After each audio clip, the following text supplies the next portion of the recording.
지금부터 제9차 정책조정회의를 시작하도록 하겠습니다. 먼저 정책위 의장이신 변재일 의장님의 모든 발언을 시작하겠습니다. 예, 진짜 더운데 고생하십니까? 좋습니다. 추경 문제부터 먼저 한 말씀 드리겠는데요.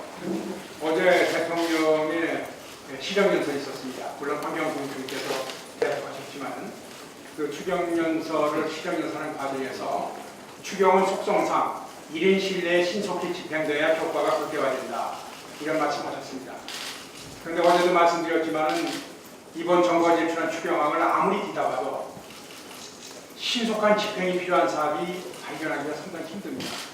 대부분이 2016년도 본예산안에 있던 사업이든지 아니면 지난해에 집행유예 저지했던 사업까지 다 포함되어 있기 때문에 어느 사업 때문에 추경이 빨리 처리돼서 신속하게 집행이 되는가 이런 것을 찾기 어렵다라는 말씀을 함께 드리면서 오히려 우리 당에서 추경에다가 증액 추가 편성하기를 원하고 있는 학교 우회편 트럭의 교체 문제 같은 것은 진짜 시급하게 요구되는 사항이 아닌가 이렇게 생각합니다.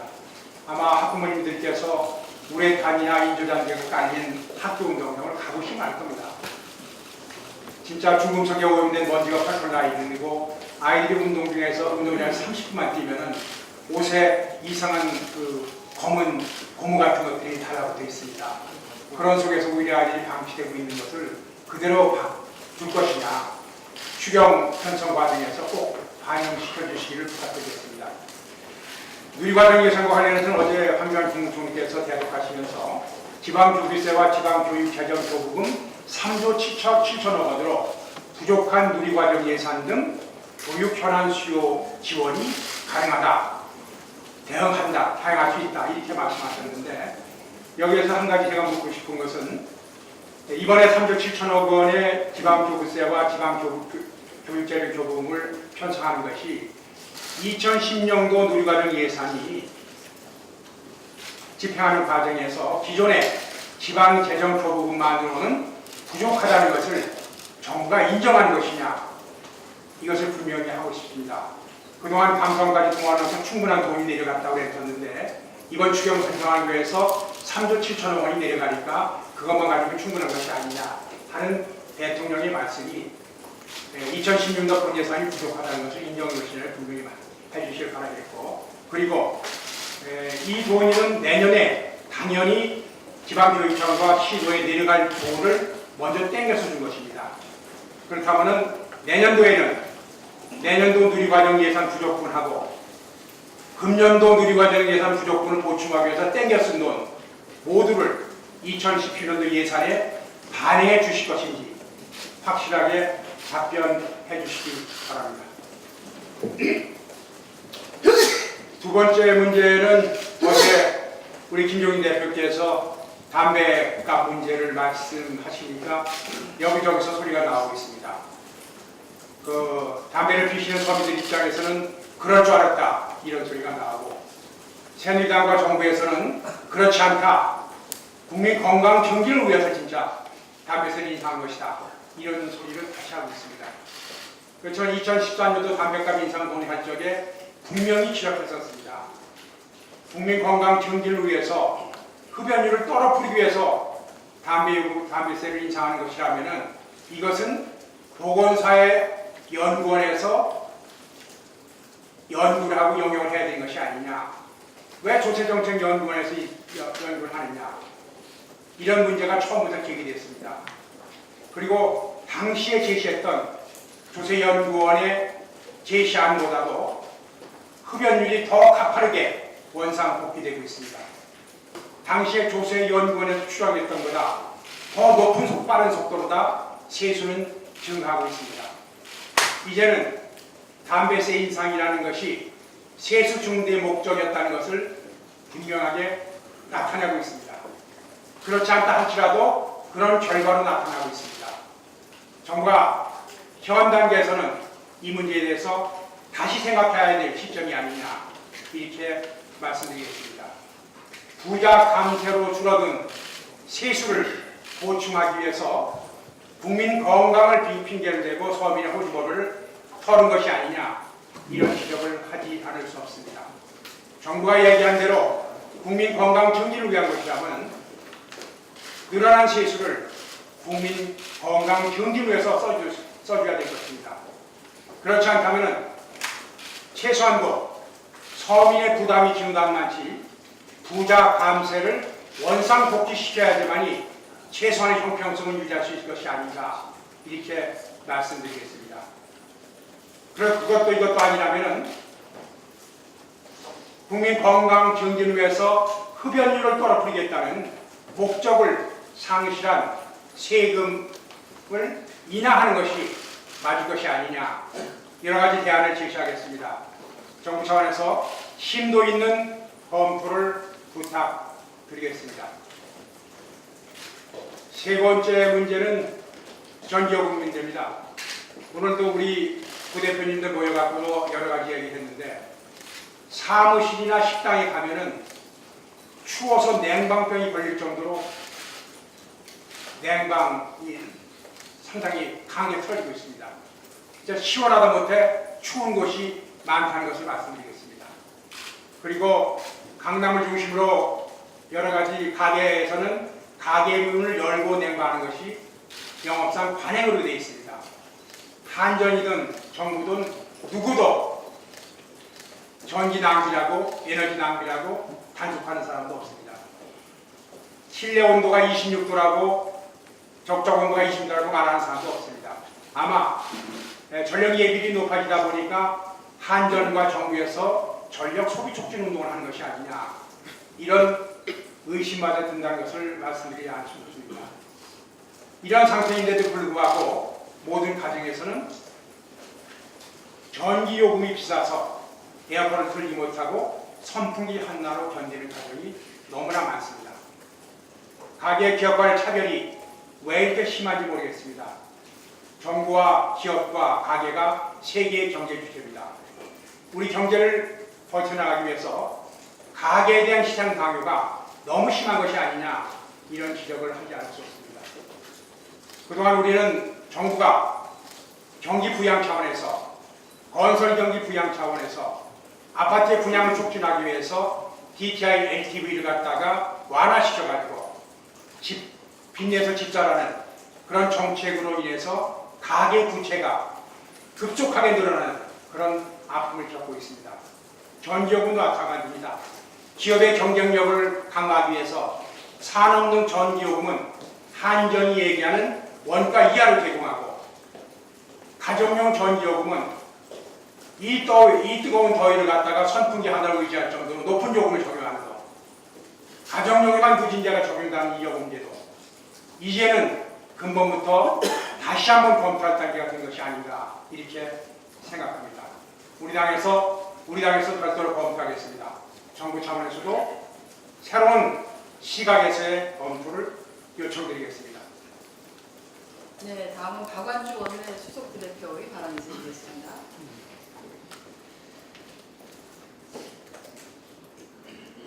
조금 전 7시 30분부터 세월호 선수들기 작업이 개시되었다고 합니다.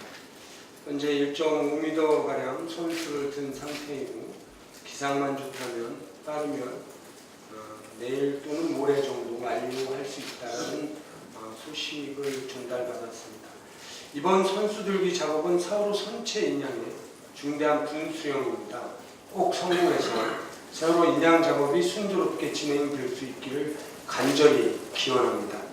정부가 세월호 특조위 활동을 보장해 줄 것을 다시 한번 촉구드립니다. 어제부터 특조위가 조사활동 보장과 세월호 특별법 개정안의 통과를 요구하며 단식 농성에 들어갔다고 합니다. 명확한 진상 규명만이 재발 방지를 위한 최선의 방안입니다. 세월호 참사 희생자들을 외치며 눈물을 흘렸던 박근혜 대통령의 모습을 기억하고 있습니다. 그러나 선체 인양도 되기 전에 특조위 손발을 묶어버리는 정부의 행태에 참담함을 느낍니다. 정부와 여당의 전향적인 태도를 다시 한번 촉구드리겠습니다.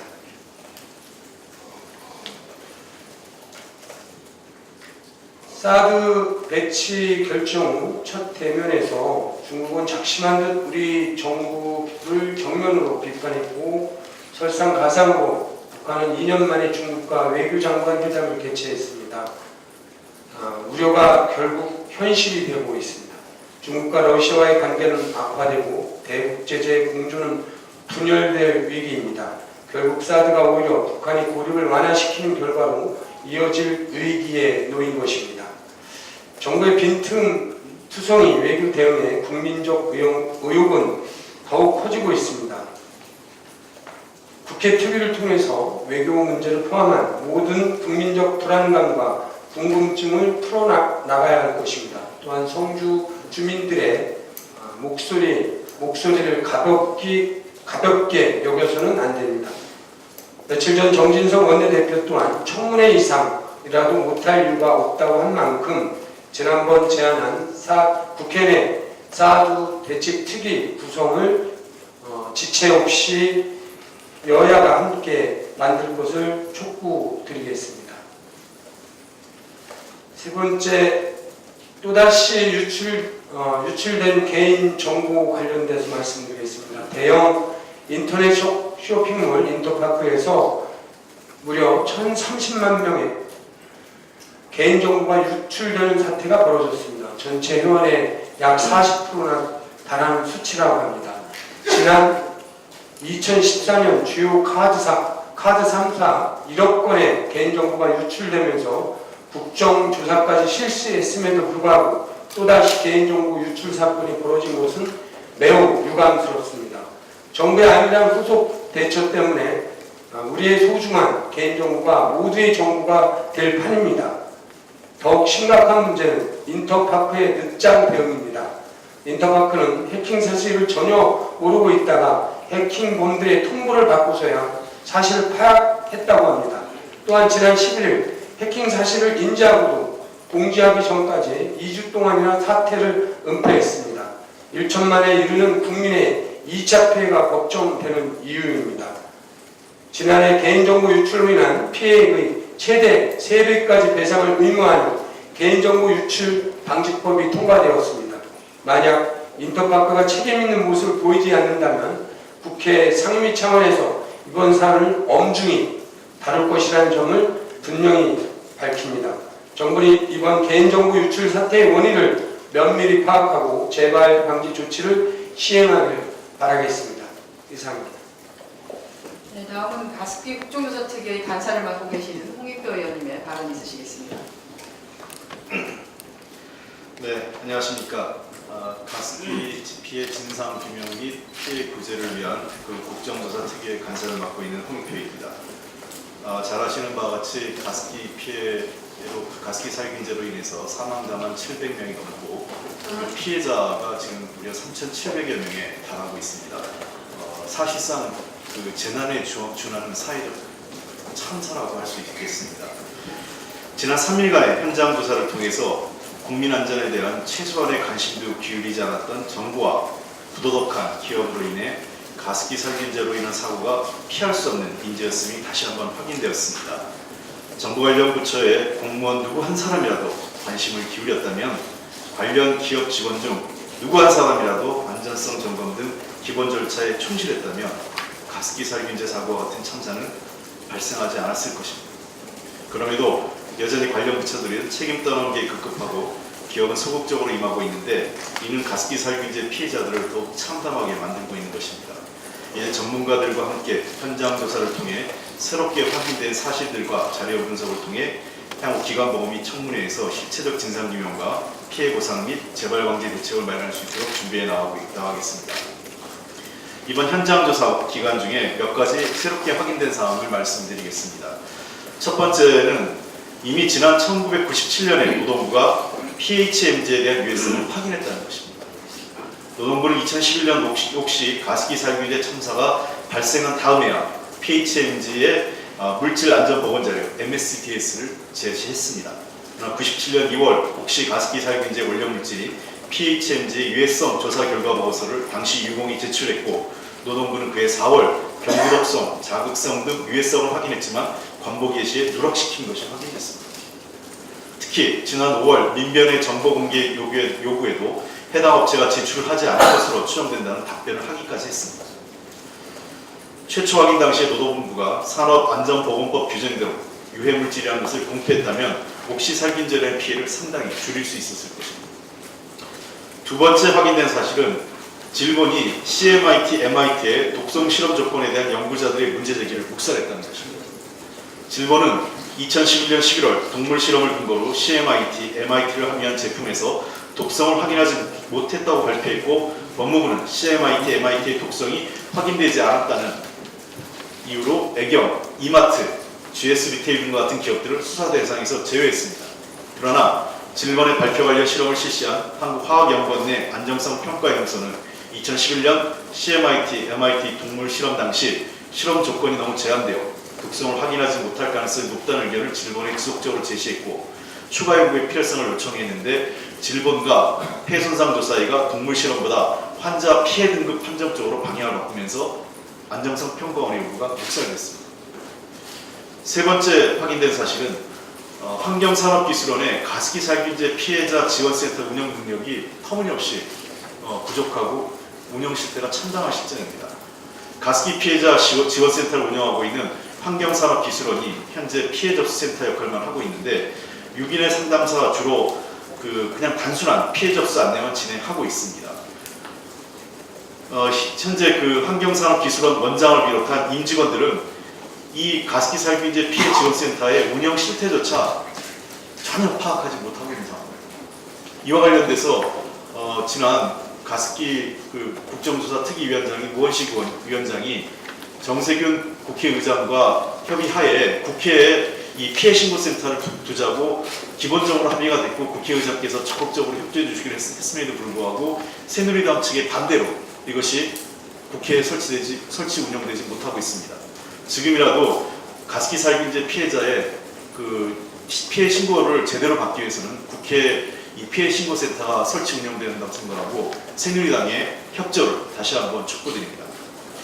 네 번째 확인된 사실은 옥시 랩킷 패키저가 옥시 인수 후 해당 물질에 대한 재검사를 하지 않은 사실을 인정했습니다. RB 본사의 기준에 따라 해외 지사를 인수하기 전에 다른 기존 회사를 인수하는 당시에는 기존 제조품에 대한 재검사를 실시해야 되는 것이 원칙입니다. 그럼에도 옥시 측은 이에 재검사를 하지 않은 사실, 간과했다고 했습니다. 그쪽 표현대로. 그래서 이 가습기 살균제가 한국에서만 판매된 것이라 본사에서는 이에 대한 안전 기준을 두지 않았고 이에 대한 안전 검사를 간과했다는 것이 옥시 측의 설명입니다. 그러나 98년도부터 바이오사이드로 분리된 물질이었음에도 안전 기준자가 없었다는 것은 문제입니다. 옥시 대표가 피해자들의 고통을 이해하고 사건 해결을 위해 노력하겠다고 했지만 그 말과는 달리 현장 조사 당시에는 이 실체적 진실을 밝히는데 매우 비협조적이기 때문에 현장에서 우리 국정조사 특위는 여야 함께 옥시에 대한 재조사를 의결했습니다. 다섯 번째 사항은 SK케미컬은 CMIT, MIT, PHMG 성분의 독성을 이미 알고 있었습니다. 지금까지 SK케미컬이 유공 인수 가습기메이트 제조 판매 과정에 원료의 유독성 인지 여부가 불분명했는데 SK케미컬은 이 원료들을 미 화학회사 로메나스가 호흡 독성 실험 후 흡입하면 치명적일 수 있으니 증기를 절대로 들이마시지 말라고 한 내용에 대해 인지했다고 밝혔습니다. 다만 SK케미컬은 그 자료에 기반해 CMIT, MIT 농도를 안전하게 조절한 살균제를 제조했다는 것이며 PHMG 성분의 유해성에 대해서도 독성은 알고 있었으나 흡입될 줄은 몰랐다고 밝혔습니다. 여섯 번째, SK케미컬이 가습기메이트 관련 MSDS를 애경에 제공하지 않았습니다. MSDS 물질 안전보고 자료는 화학물질의 안전한 사용과 관리를 위해 필요한 매우 중요한 정보를 기재한 자료입니다. 그래서 물질이나 제품의 양도시 반드시 제공해야 하는데 애경이 SK케미컬에 동 자료의 제공을 요구했으나 기업 비밀이나 포함해서 제공하지 않았습니다.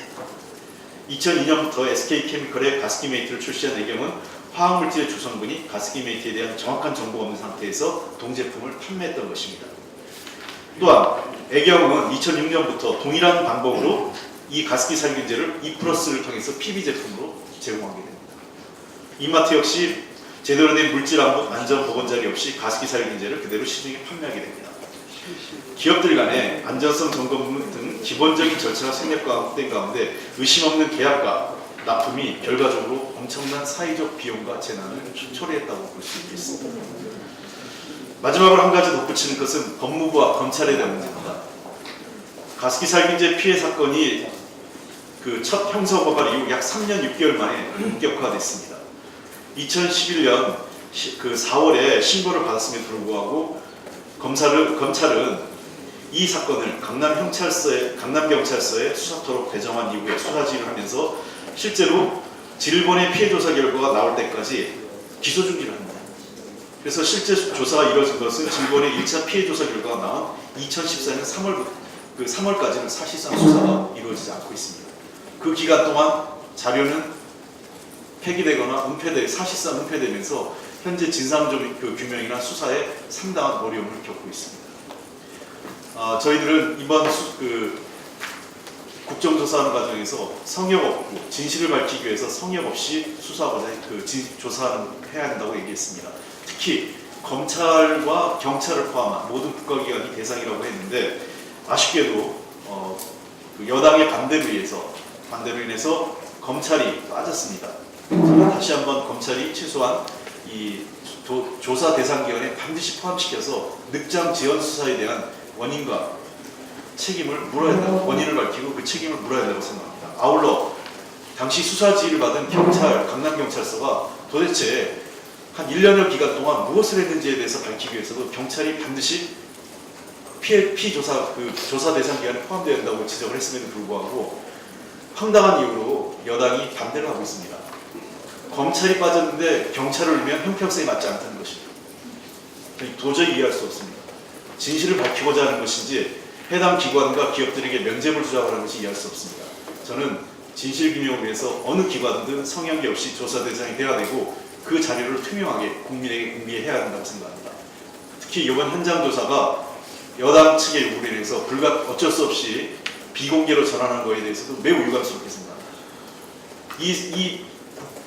가습기 살균제는 기업과 정부의 비밀 유지 그리고 불투명한 행정이 이러한 중대한 참사를 유발했는데 진상규명 과정 자체가 비공개로 진행된다는 것은 있을 수 없는 일입니다. 모든 자료는 국민에게 소상하게 밝히고 투명하게 진상조사를 밝힐 수 있도록 다시 한번 여당과 정부의 협조를 당부드립니다. 이상입니다. 네, 감사합니다. 다음은 박정우 대표의 발언 있으시겠습니다. 추경에 관련된 청년 일자리 문제에 대해서 말씀드리겠습니다. 어제 정부는 추가 경정 예산 지정연설에서 청년 실업률이 사상 최고 수준으로 지속되고 있어서 여기에 대한 예산 투입이 필요하다고 했습니다. 그런데 정부가 내놓은 청년 일자리 대책은 진정성을 찾아볼 수가 없습니다. 지난해 추경에서 630억 원의 예산을 증액했음에도 불구하고 전액 부정됐던 취업 성공 패키지 지원 사업과 집행 실적 부진으로 감액됐던 해외 취업 지원 사업 등 일자리 창출 효과가 불분명한 사업을 재편성했습니다. 정부가 우리 청년들의 일자리 문제에 진정 관심이 있는지 의문입니다. 정부가 말한 6만 8천 개의 신규 일자리 창출은 한시적이고 단기적인 일자리, 소위 이른바 나쁜 일자리에 치중되어 있습니다. 우리 국민들이 원하는 것은 보다 질 좋은 일자리임을 명심해야 합니다. 이번 추경의 목적 중 하나는 일자리 창출입니다. 그런데 정부는 목적과 반대로 움직이는 것 같습니다. 누리과정 예산 문제로 현장에서 문 닫는 어린이집들이 속출하고 있습니다. 이에 따라 청년 일자리에 해당하는 보육교사들이 지위가 불안해지고 실직으로 내몰리고 있습니다. 누리과정은 대통령 공약사항입니다. 정부가 진정으로 청년 일자리 문제를 해결하기 원한다면 내년 예산을 당겨 쓰는 지방교육재정 교부금이 아닌 근본적 문제 해결을 위한 별도의 누리과정 예산을 이번 추경에 반드시 책정해야 합니다. 이상입니다. 네, 감사합니다. 다음은 오영훈 부대표의 발언 해주시겠습니다. 네, 제주 해군기지 구상금 청구 소송과 관련돼서 몇 가지 말씀을 드리겠습니다. 제주 해군기지는 이미 지난 2월 26일 날 준공식을 마치고 제7기동여단과 제주 해군기지 전대를 가동 중에 있습니다.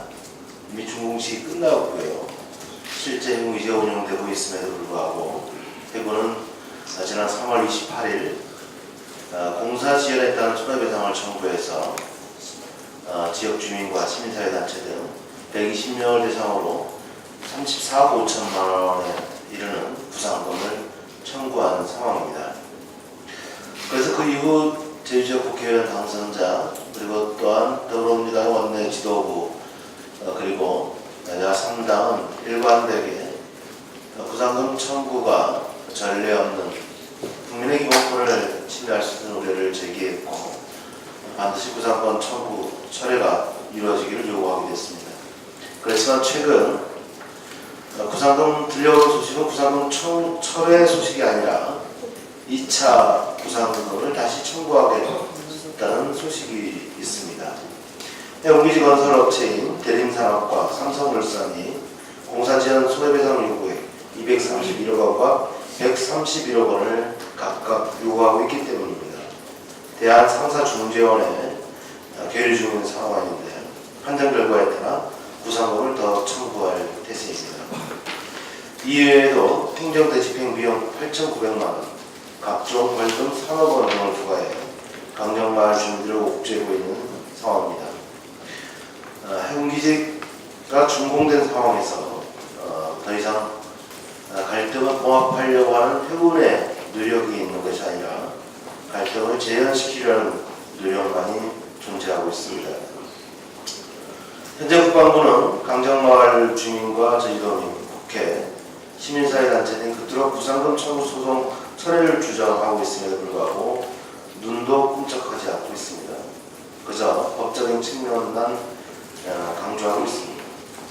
박근혜 정부는 이번 사드 배치 과정에서도 국회와 국민을 상대로 논의조차 없이 일방통행식 사업을 계속 추진하고 있습니다.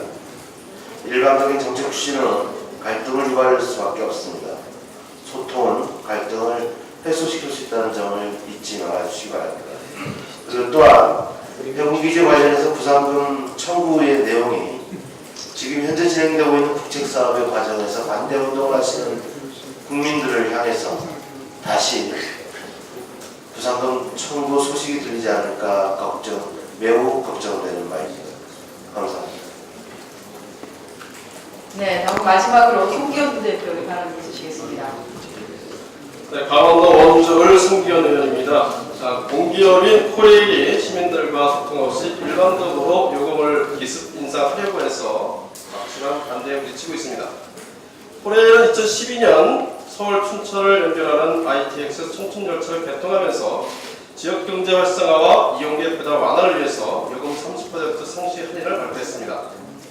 4년 만에 코레일은 시민과의 약속을 뒤집고 8월 1일부터 15% 인상된 요금을 받겠다고 합니다. 공공기관 경영적자 탈피를 위해서 요금 인상을 검토할 수도 있고 추진할 수도 있습니다. 하지만 문제는 강원도민을 비롯한 시민들이 주목하는 것은 코레일의 일방적인 형태입니다. 현재 ITX 춘천 승객은 개통 당시보다 50%가 늘었고 원가 대비 수입률도 높아졌습니다. 한마디로 흑자 노선인데 무엇 때문에 갑자기 요금을 인상한다는 것인지 전혀 알 수가 없습니다. 공기업이 이용객들과 지역사회에 막대한 영향을 미칠 춘천에 대한 사안을 사단에 한마디 협의도 없이 일방적으로 결정해서는 안 됩니다. 국민과 소통하지 않는 박근혜 정부 아래 공공정책 결정의 전형적인 모습입니다. 더불어민주당은 국민들의 동의 없는 어떠한 교통요금 책정에도 반대합니다. 민자사업으로 건설된 서울 춘천 고속도로 이용객들은 만성정체로 큰 불편을 겪습니다. 하지만 이용요금은 한국도로공사 요금의 2배에 달합니다. 내년이면 완공되는 원주강릉 고속철도, 또 내년부터 본격 추진될 동서고속철도, 또 제 영동고속도로 등등 이 공공교통 이용 요금 책정에 있어서 철저히 국민과 이용자의 편의가 보장될 수 있도록 제도 개선에 나서겠습니다. 감사합니다.